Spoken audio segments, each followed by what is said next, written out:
Hello guys, വ്യത്യാസമേ നിൽക്കുന്നൊരു ഹൈപ്പറൽ ഞാൻ എപ്പോൾ ഇവിടെ വന്നാലും ആദ്യം വന്ന് നോക്കണ ഈ ബ്രേന ഗൈസ് മീനും പച്ചമീനും ഇറച്ചിയും കാണുമ്പോൾ തന്നെ ഒരു വല്ലാത്ത വിഭവമാണ് കണ്ട ഈ ഇരിക്കുന്ന ഐറ്റം ഉണക്കമീൻ എനിക്ക് ഭയങ്കര ഇഷ്ടമുള്ള ഐറ്റം ചോറും ഉണക്കമീൻ സംബന്ധി ഉണ്ടെങ്കിൽ എനിക്ക് വേറെ ഒന്നും വേണ്ട ഗൈസ് ഞാൻ അതിൻ്റെ വലിയൊരു ആരാധികയാണ് ഉണക്കമീൻ വീതം പോലെ ആണെങ്കിലും സംഭവം ഫുള്ള് നാറിയാലും കഴിക്കണം നമുക്ക് പ്രത്യേക ടേസ്റ്റാണ് ബൈ ഞാൻ വന്ന കാര്യം പറയാൻ മറന്നുപോയി ഞാൻ നം വാങ്ങാനാണ് ഹൈപ്പറിലെത്തിയത് നം തപ്പി നടന്ന് ലാസ്റ്റ് നൂഡിൽസും സലാഡും പിന്നെ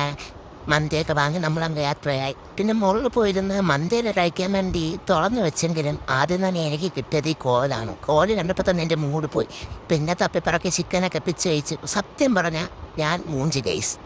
വളരെ മൂഞ്ചി എനിക്ക് എന്തിൻ്റെ കേടായിരുന്നു ഈ മന്തി വാങ്ങിക്കാമെന്ന് എനിക്ക് ഒരു ഐഡിയ ഇല്ല പിന്നെ സലാഡ് ഉള്ളതുകൊണ്ട് മന്തി പകുതിയെങ്കിലും ഞാൻ കഴിച്ച് നൂഡിൽസ് അടിപൊളിയായിരുന്നു കഴിക്കാൻ പറ്റാത്ത അവസ്ഥയിൽ മുക്കാൽ ഭാഗവും ബാക്കി വെച്ച് ചിക്കനൊക്കെ പിച്ച് വേസ്റ്റ് കളയാണ് ചെയ്തത് സത്യം പറഞ്ഞാൽ കൊള്ളത്തില്ല വേസ്റ്റ് ഇതൊന്നും ട്രൈ ചെയ്യാൻ ഒരിക്കലും പറയത്തില്ല സോ നിങ്ങൾ ട്രൈ ചെയ്യാൻ വേണ്ട ബൈ ബൈ നാളെ കാണാം